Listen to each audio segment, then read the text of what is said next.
एक बार की बात है, गौतम बुद्ध अपने शिष्यों को शिक्षा दे रहे थे। इसी दौरान हैरान परेशान वह राजा अजातशत्रु आ पहुंचे। उन्होंने गौतम बुद्ध को प्रणाम किया और कहा, हे प्रभु, जब मैं आपका अनुयायी नहीं बना था तब मैं निर्दयी था। सब मुझसे डरते थे, मेरी इज्जत करते थे, लेकिन जब से मैं आपका शिष्य बना हूँ तब से लोग मेरा शोषण करने लग गए हैं। हर कोई मेरी शांति का गलत फ़ायदा उठा रहा है। मैं ऐसा इंसान था जो किसी को मौत की सज़ा देने के लिए 2 बार नहीं सोचता था, मगर आपके शरण में आने के बाद मैं बदल गया हूँ। मुझे पहले की तरह गुस्सा नहीं आता, पहले की तरह किसी को सज़ा देने का मेरा मन ही नहीं करता, लेकिन मेरा शांत स्वभाव मेरे लिए मुसीबत बन गया है। मेरा अपने देश पर शासन करना मेरे लिए बहुत ही मुश्किल होता जा रहा है। मुझे डर है कि मेरे इस स्वभाव के कारण देश में अराजकता ना फैल जाए। कृपया करके मुझे कोई उपाय बताएं। बुद्ध समझ गए राजा की परेशानी क्या है। उन्होंने राजा को एक कहानी सुनाना शुरू कर दिया। एक गांव था। गांव में एक खेत के किनारे पेड़ था। पेड़ हरा भरा और काफ़ी बड़ा था। थोड़ी ऊंचाई पर जहां से पेड़ की शाखाएं फैलकर पेड़ को छायादार बना रही थीं, वहां खाली जगह था। उस खाली जगह में एक सांप रहता था। वह काफ़ी उग्र था। वहां आने जाने वाले लोगों के लिए हलचल पर उन्हें काट लेता था, जिससे कई लोगों की मौत हो गई थी। लोगों ने डर से पेड़ के पास आना जाना बंद कर दिया था। एक दिन वहां से एक साधु गुजर रहे थे।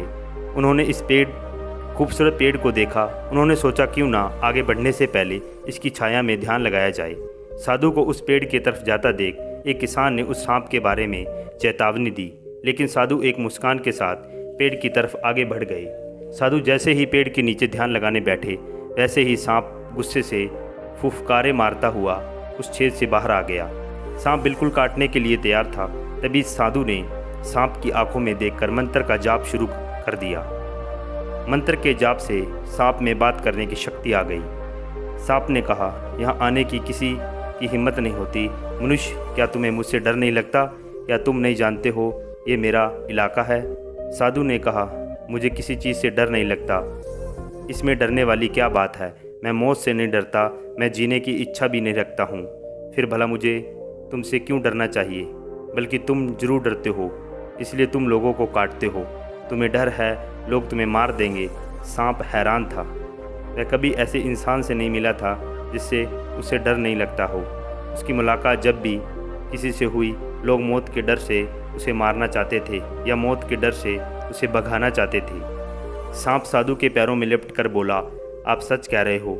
आज तक मैंने जितने भी लोगों को काटा है, उसका एक ही मकसद था कि मैं जिंदा रह सकूं। साधु ने करुणा भाव से कहा, तुम सच बोल रहे हो मेरे दोस्त, लेकिन ये मत भूलो एक दिन जीवन खत्म हो जाएगा। जिसे एक दिन नष्ट ही हो जाना है, उसके लिए किसी की जान ले लेना उचित नहीं है। साधु की बातों का सांप के ऊपर बहुत प्रभाव पड़ा। उसने तय किया कि वह अब किसी को नहीं काटेगा। लेकिन जब सांप ने लोगों को काटना बंद कर दिया, तब उसका परिणाम उल्टा ही निकला।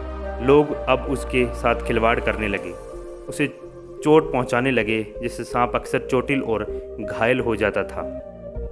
इस समय वह अपने जीवन के सबसे कष्टकारी और कठिन समय से गुजर रहा था। एक दिन दोबारा से वह साधु उस गांव में आए और उस पेड़ के नीचे बैठने चले। वह उस सांप को देखकर हैरान रह गए।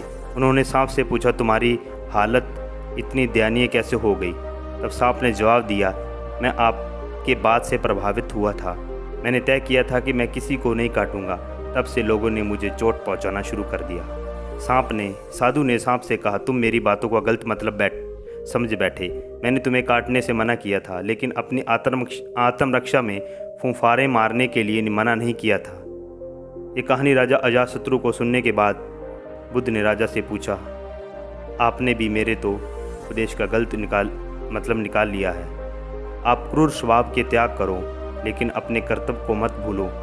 आप बाहर से कठोर बनकर राजा का कर्तव्य पूरा करो, ताकि राज्य में सभी को आप अनुशासित रख सकें, किसी को असुरक्षा महसूस ना हो। इसके लिए आप अंदर से साधु बने रहें।